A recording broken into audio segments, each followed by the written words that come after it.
Patch 11.1 is nearly here, and with it it'll add about 40 new mounts to the game. Now that isn't quite as hype as it sounds, and you'll realize why very soon, but overall there is going to be a bunch of stuff to be able to grind and add to your mount collection in the patch. So in this video we're going to run through all of those mounts and how to obtain them. First up, we're going to talk about reputation based mounts, as there's going to be around 17 mounts tied to reputation, which is a large chunk of the ones available, and the first of those reputations we're going to talk about will be the Cartels of Undermine. This is going to be the new main faction for the patch, and it is going to have a 20 renown track for you to work towards. There is going to be 2 mounts available from these renown tracks. The first is going to be at renown 15, you'll get the Violet Armored Growler, and at renown 19 you'll get the Top Skimmer Special. In addition to that, there will be 4 sub-cartels for you to work towards as well. Now, people compare this to the Severed Threads, but unfortunately it doesn't work as well as the Severed Threads reputation worked. If you're not too familiar, the way the Severed Threads worked was there was the main Severed Threads faction, and then 3 sub-factions, and every time you ranked up a sub-faction for the week, you would gain renown directly to the Severed Threads. But the way the cartels work is they all feel very separated. If you rank up a sub-faction, you don't gain anything towards your main renown, or even to any of the other sub-factions, and if you gain anything on the main faction, you don't gain anything towards the sub-factions. So I find that quite weird. I feel like they should have been more connected, with the main faction maybe spilling some rep to the sub-factions because they're all directly connected.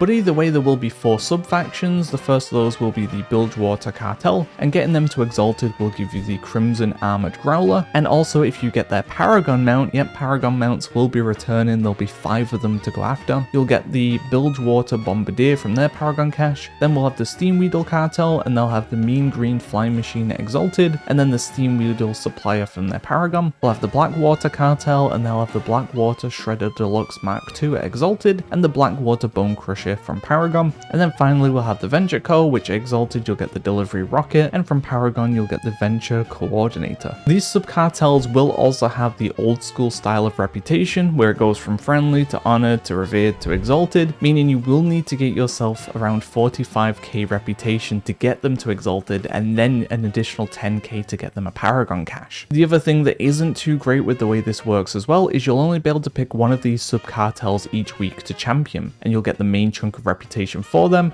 and the rest of them are only going to get little tiny chunks, maybe a couple of 100 reputation at best per week currently. So hopefully this is tweaked a little bit, because currently this is going to take a very long time just to reach one cartel to Exalted, and then you've got to work towards their Paragon, and then you've got to get the other 3 on the go as well. But let's jump into talking about how you'll actually gain reputation with the Cartels of Undermine and the sub-cartels too. First up, we'll talk about one-time sources. Most of this stuff is going to only give reputation with the Cartels of Undermine, but if it does give reputation towards a sub-faction, I'll mention that as well. So the main campaign is going to be just going through the various chapters and gaining reputation as you go, but unlike previous campaigns in other patches and expansions, you're used to getting like 2,500 per chapter, but this time around you're going to be getting around like a 500 to 1,000 reputation depending on the chapter, so we're not going to be gaining that much. We'll probably get about 3 renown total from doing all of the chapters, and in the early stages all of the chapters won't be available. We'll probably have around 3 chapters available, and then the next week unlocking a little bit more to lead us into the raid, and then there'll be some post-raid stuff as well. The next source of one-time reputation is going to be side quests. These will pop up progressively as you're doing the main campaign, going through the zones, etc. You should be able to see them, most of them on the map, and going through this side quest will give you around 100 reputation with this Cartel of Undermine, and some of them may give reputation with a sub-cartel too. The final source of one-time reputation is going to be from the hotel. You'll be able to pick up 3 quests, 1 to do the new dungeon, and 2 to do the 2 new delves, and each of these will give 500 reputation with the Cartels of Undermine. Next up, we'll talk about the weekly quests. There's going to be 3 weekly quests that we can get, and this is going to be a large chunk of your reputation for the Cartels of Undermine each week, but also your sub-chosen cartel that you've championed for the week too. So before you get these 3, you'll have to pick the faction you want to champion for the week. You'll pick that, and then you'll pick up your 3 sub-quests. The first one is going to be the Scrapping quest, which will unlock at renown 2, so you'll get that pretty quickly, and that'll be to go and do 3 of these scrapping events. You'll head to the kind of trash can icon on the map. If you can't find it, then most likely it's being covered by the weekly quest icon itself, so just go to the blue marker on your map instead, and that'll be where the current one is happening. You'll talk to the NPC, you'll start the event, so it'll be 2 minutes of kind of digging away at a scrap pile. Some mobs will spawn every once in a while, etc., and then that'll give you your first one done. You do that 2 more times, and that is your first weekly done, giving you 1,000 reputation with the Cartels of Undermine, and an additional 1,000 with your championed faction of the week also. The next 2 quests are kind of tied together. This is going going to be related to your shipping and handling mechanic in your car. So you'll get a car for the patch, and this will have a button that you can press and it'll start these little activities, and you'll do these activities by going to like the marked location, following the arrow, and it'll be to pick up an item and deliver it somewhere or kill a bunch of mobs in an area. And the first weekly is to do 10 of those. The next one is price surge. This is going to happen on the half an hour every hour, so at half 2, half 3, half 4, etc. And what will happen when the event starts, there'll be a progression bar, and as everyone completes these kind of shipping and handling tasks, the bar will go up, and every time you hit like a breakpoint, you'll get a box. Inside that box will be like valor stones, etc. Not much loot, but that will be the requirements for finishing a price surge. So if you don't actually get a price surge done for the week and you're wondering what happened, it'll be that when you started the price surge event, you didn't actually get a box. So it's better to take part as soon as possible to make sure you do get a box, because the later one is going to take much more kind of work, while the early ones are quite quick to get. Handing in these two quests will give you 1000 reputation each with the Cartels of Undermine, and 1000 with your championed faction as well. You are able to get these free quests knocked out quite quickly. What I'd recommend doing is starting your kind of weekly quest cycle at about 20 past the hour, so 20 past 2, something along those lines. Do your scrapping quest first, and once you're done with this, it should be about 27 minutes past, and then start your shipping and handling, and you'll get like 3 or 4 jobs done, and then the price surge should begin. And as you're finishing the remaining tasks you need for your shipping and handling, you'll be taking part in the price surge, and you'll get all of this done within like 15 minutes, so it won't take too long. The next source is going to be the weekly dungeon quest. You'll head to Dawn Gal, where we used to pick up the weekly dungeon quest, is still available. You'll go do that with followers or whatever you want to do, and completing this will allow you to pick up 1500 reputation with the Cartels of Undermine. Do make sure you pick that faction though, as it is a select. The next source will be the Bountiful Delve. If you complete one of the new Bountiful Delves once the season begins, so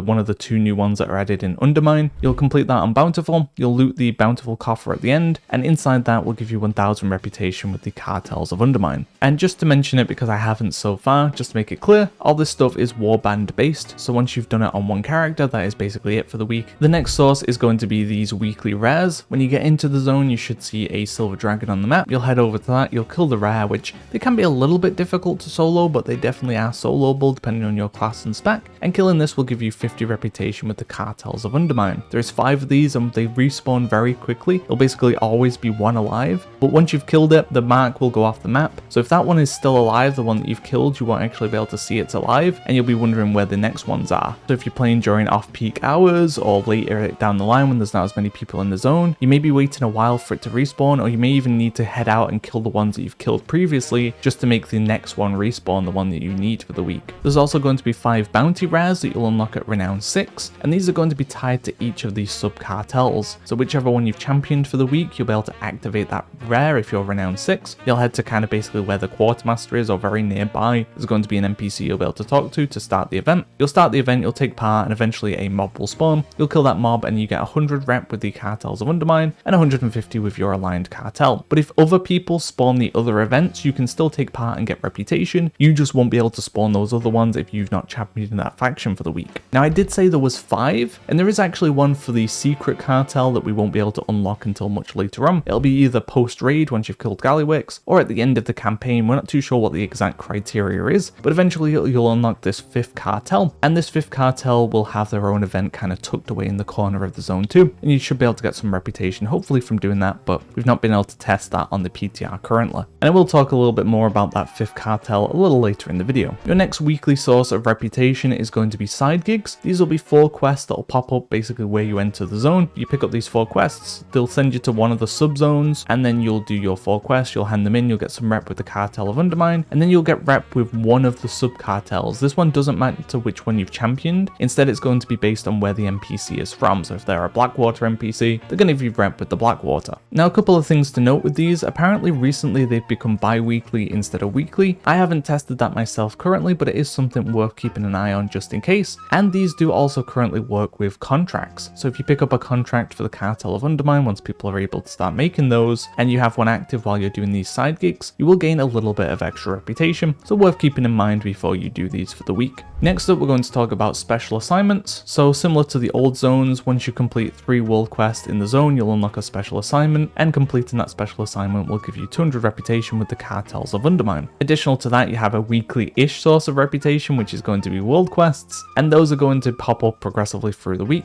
You'll complete those, you'll get rep with the Cartel of Undermine, and then some of them will give you reputation with your aligned cartel for the week as well too. A few few things to note about this as well is obviously if you have a contract active, you will be getting a little bit more reputation. You will also be able to do the old world quests. For example, in Hallowfall, if you have a contract active, you will get reputation with the Cartel of Undermine. So if you really want to push your reputation, you can make use of that. And on top of that, if you swap your sub-cartel each week, you will end up with more world quests because it will give you that kind of like little backlog of world quests. So you'll have like 4 or 5 extra world quests to do if you swap your cartel each week. So if you really want to gain as much reputation as you can and get the grind over as quickly as possible, then it will be worth rotating which cartel you're champion for the week, just so you can gain that little bit of extra rep. The next source is going to be the chat list. This unlocks at renown 13, and it's going to be from the kind of robot thing upstairs in the hotel. You'll speak to it, you get this list of tasks to do, and it'll be to like kill some rares or do some world quests, etc. And once you finish 4 of these tasks, you'll be able to hand it back into chat for Valor Stones. However, if you decide not to hand it into chat and instead you take it to the champion quartermaster for the week, so say you're aligned with the Blackwater Cartel, you head to their quartermaster, you'll actually be able to trade it in for a bag, and that bag will give you 500 reputation with the faction you've championed for the week. It won't give Cartel of Undermine reputation, only for your sub-cartel, but it is another way of squeezing out a bit more reputation, and there's a couple of things to note about this as well. The first is you can currently, on the PTR at least, do this on your alts. So if you do it on your alt, you get another chat list, you complete it, you hand it into the quartermaster instead of chat, you will get an additional 500 reputation. That'll probably be fixed before it's actually active,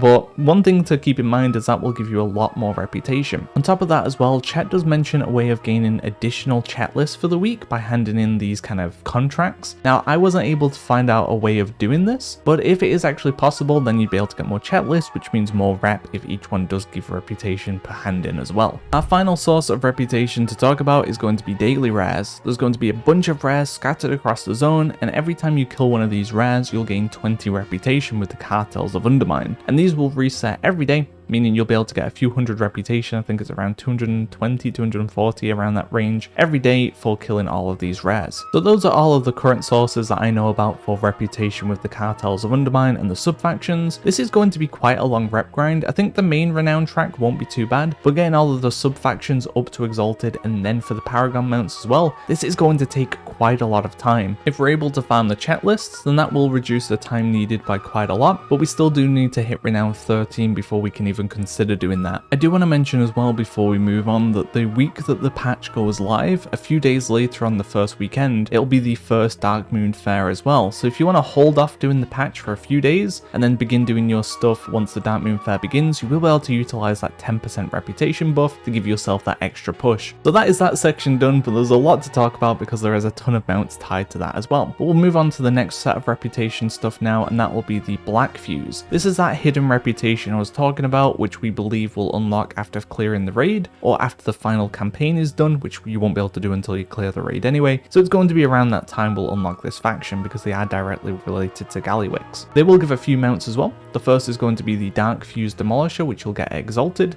It's assumed it's exalted because it comes from a vendor with a resonance crystal price, so chances are it's going to be an exalted mount. The next is going to be the Bronze Goblin Wave Shredder, which is going to be their Paragon mount, so there's even more Paragon stuff to farm in the patch as well. It's going to be a lot of rep grinding to get done. And in terms of gaining reputation with this faction, we're not too sure how it's going to work exactly yet, but based on data mining, there's an item that mentions handing it in for reputation with the Black Fuse, so this might be a lot of mob grinding or something along those lines to be able to get reputation. Hopefully it is grindable, especially with it coming later in the patch, and then we can just kind of grind that out and get our mount and our Paragon mount as well. There is going to be a third mount tied to this faction as well, which will be the Darkfuse Spy Eye. We don't know how this is obtained currently, but my guess, which I'm pretty sure is like 99% accurate, is it's tied to their kind of event that I talked about earlier. So that event that's tucked away in the corner that we can't access until we unlock the faction, their kind of weekly bounty event. I'm pretty sure that rare spawn that we were able to spawn will drop an item, which will begin a quest, or it'll just drop the mount straight up, not too sure. And then you'll get the Darkfuse Spy Eye from completing that. That is going to be my kind of take on where that'll come from, and we'll see if I am correct or not.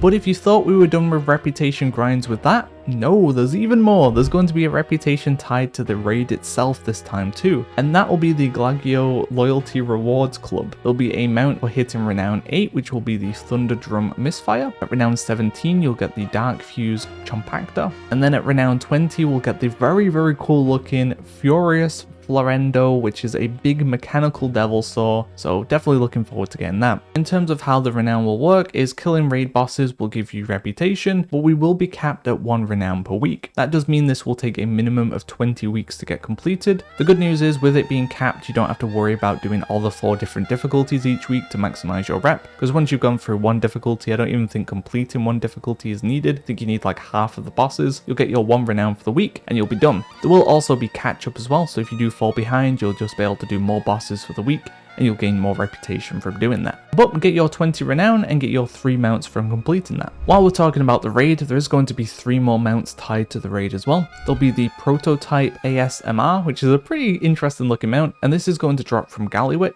which will drop on LFR, normal, heroic, and mythic on a low drop chance. The next will be the Big G, which will be the mythic only mount, so this will have a 100% drop chance when the raid first comes out, and then later down the line it should be nerfed to a much lower drop chance. There will also be a glory meta achievement for the raid, which will be the Junkmaestros Magnetomech. So complete the achievements for each of the bosses, etc. throughout the raid, and you will get yourself that mount too. Now we'll move on to mounts that come from the zone itself. So the first will be the G99 Breakneck. Although it is worth noting, this isn't an actual mount. It's not going to be in your mount journal. It's not going to contribute as a mount. Instead, it will be a spell, and it will only be usable in Undermine. This will be that new card that they showcased, and you'll get this around kind of chapter 2 of the campaign. There'll be a new quest that pops up in the hotel for you to get this. You'll complete that quest and you'll get yourself the G99 Breakneck. It will have some customization. You'll be able to customize the kind of acceleration or the top speed, the boost system, how fast it goes or how quickly it recharges. You'll be able to change the horn and you'll be able to change the color as well. Unfortunately, the actual visual customization is kind of lacking and the colors are locked behind Exalted with the sub-cartels, so it's going to be quite a while until anyone's looks different. So in the beginning, everyone is going to have the same car, and even when they can change the color, it doesn't change that much. So for the most part, everyone's going to look the same. I'm a little disappointed in that aspect. I was hoping to really go crazy with the customization, like a weird Goblin Need for Speed, you know, putting on like a big jet engine or like a rocket on the back or just crazy stuff, you know, really kind of showcase Goblins being a little bit whacker. Would have been nice, but unfortunately the customization is very lacking there. The next 2 mounts are going to be related to the scrapping system. So the thing that we need to do for the weekly quest is going to have 2 mounts tied to it as well. The first will be the personalized Goblin S.C.R.A.Per, and how this will work is once you hit renown 11 and you're doing the scrapping event, from the box at the end there'll be a chance of getting this gunk covered thingy, and you'll be able to hand that into the NPC where the kind of scrapping quests system happens, and there'll be an NPC there that'll be a vendor. You'll hand that in, you'll get a box, and inside the box will be a chance at getting the mount. Now these gunk covered thingies seem to have an okayish drop chance. From doing the event and hitting the kind of best reward, I've been getting one every kind of 2 to 3 events, so you'll get them fairly often, but the drop chance doesn't seem too great. I've handed in quite a lot of these, probably around 60, and I have not seen the mount yet, but that could just be RNG being RNG. The next mount from the system will be the Salvaged Goblins Gazillionaire's flying machine, and this will drop from a rare spawn that spawns from the event called the Gallagio garbage. Now I haven't had this able to be spawned recently because they completely reworked how the kind of system works. Originally the event lasted 5 minutes and you needed 1000 points. When you hit the bar to full, the rare would spawn and you'd kill it and you'd have a chance of a mount. It did seem to be a weekly lockout, but now they've kind of reworked it and it's a 2-minute event and the bar is only 500 points, but getting the bar to full does not seem to have spawned the rare. I've gotten the bar to full to about like 14-15 times now, and I've not seen the rare once. It could be that you now need to get the bar to full in a certain amount of time, meaning you need more people with the kind of like drink buffs and stuff to get the bar full as soon as possible, or it could just be RNG, or they've added an additional step that I'm not aware of that you need to complete to be able to get this rare to spawn. Either way, this rare should still be tied to the system because it was in the past, and then getting that rare to spawn, killing it, whether it's daily or weekly, then you'll have a chance of getting that mount. The next 3 mounts come from the same source, and it's getting your hands on these Miscellaneous Mechanica parts. You need 25 of them and you'll be able to hand it into the NPC I'm showing you now, and you'll be able to pick up one of 3 mounts. The first is the Asset Advocator, there'll be the Innovation Investigator, and the Margin Manipulator. So one thing that's interesting about these mounts as well is they're currently flagged as BOE, so you'll be able to buy them and then sell them to someone else, but getting your hands on 25 of these machine parts is not so easy. I've got around 5 to 6 play time on the PTR in the zone, and that's not just 5 days of logging onto the PTR, that's 5 5 days in terms of hours, so like 100 odd hours in the patch. And I've only gotten 9 of these parts, which seems a little bit off. And I've been doing pretty much most of the content, like killing the rares daily, doing all this stuff. So I've not gotten many of these at all. And you need 25 per mount, meaning you need 75 of these things. So I'm not too sure if there's additional sources later on that give them more reliably, or if RNG is a little bit badly tuned right now, or they want it to be very rare to force people to be able to buy them, or take a very long time. I'm not too sure, but right now it's kind of rough. In terms of getting your hands on these machine parts, there's been 3 sources I've found so far. The first is from the daily rares. Killing the rares every day will give you a chance of getting one of these machine parts, but you can also kill those daily rares on your ults. Even though you won't get reputation, you will get a chance at the machine parts. The next is going to be these dumpsters that you can unlock later on as a treasure. There'll be dumpsters that you can go around looting, and you'll get a machine part from doing this. Now, I've probably looted around 60 of these dumpsters, and I've only gotten 1 machine part from this, so the drop chance doesn't seem too great from this either. The final source is going to be the Paragon caches from the sub-cartels. So once you get them to Exalted, you start working towards Paragon caches. Every time you open a Paragon cache, you'll get 1 machine part, so it's going to take quite a while to be able to stock up enough from doing that as well. So your best bet is going to be abusing ults and killing the rares every day if you really want to push for this. It's going to be pretty good gold in the beginning as well, I'd imagine. If you can push out for 25 to be able to buy 1 to sell, probably get pretty good gold early on. Either way though, this is going to be a rough grind unless they buff the drop rate, or there's an additional source of these that we're not aware of yet. Next up, we'll be moving on to the season based mounts. The first mount is going to be Wick. Even though Wick was introduced at the start of the expansion, we haven't actually had access to it because Dark Flame Cleft has not been available on Mythic 0 or Mythic Plus, but with Season 2 launching, you'll be able to start doing Dark Flame Cleft. You'll be able to do this on Mythic Plus low keys, be able to repeat them over and over again, giving you unlimited chances at getting the mount. Once the season is over, this should move back to being an M0 only, meaning you'll only have 1 chance per week at getting the mount, so now's the best time to try and push for this. The next mount is going to be the Crimson Treasure Tank, and that will come from being Keystone Master in Season 2. I'm glad they're kind of changing the way the mount looks, and it's not just the same mount with a slightly different recolor each season. Definitely like how this mount looks as well. And then there's going to be an additional mount from M Plus now for hitting 3k score, and that'll be the Enterprising Shredder Tank. So this just gives people a little bit more reason to push for higher rating now, a little bit more incentivization. It's definitely going to incentivize me to do more M Plus, because I normally just hit Keystone Master and then don't really care too much apart from my weekly vault, but this will give me a little bit more motivation to push for a higher rating. The next mount is going to be the Delver's Gobtrotter, and this isn't actually a skin for our previous mount. Instead, this is going to be a brand new Delver's mount you can add to your collection. And during the season, Bran will have a new quest for you to go and get his hat. You'll pick up that quest, you'll finish it, and then that will give you the new seasonal mount. And this will have some unique skins. For example, killing the kind of mysterious boss will give you a full overhaul of it. You'll have parts that you can pick up for it, basically the same as the Season 1 variant. Now onto the PvP related mounts, we'll have the Vicious Electro Eel, obviously a red one for Horde, blue one for Alliance. This will be the Season Vicious mount, meaning it's from just completing rated PvP for now, and then later down the line it will be purchasable for saddles in a future patch. Then we have the Gladiator mount, which will be the prized Gladiator's Fel Bat. If you like the Fel Bat medal, you get another variation of this, and if you don't like it, then you're kind of stuck with this for a while, so good luck. And then our final mounts are going to be from the trading post. There's going to be an absolute ton of these added to the trading post. Some of these may end up being seen in the cash store instead, but currently we have the Emerald Snail, we have the Goblin Surfboard, we have 4 various Dark Moon charges, which will be the Lively, the Midnight, the Snowy, and the Violet.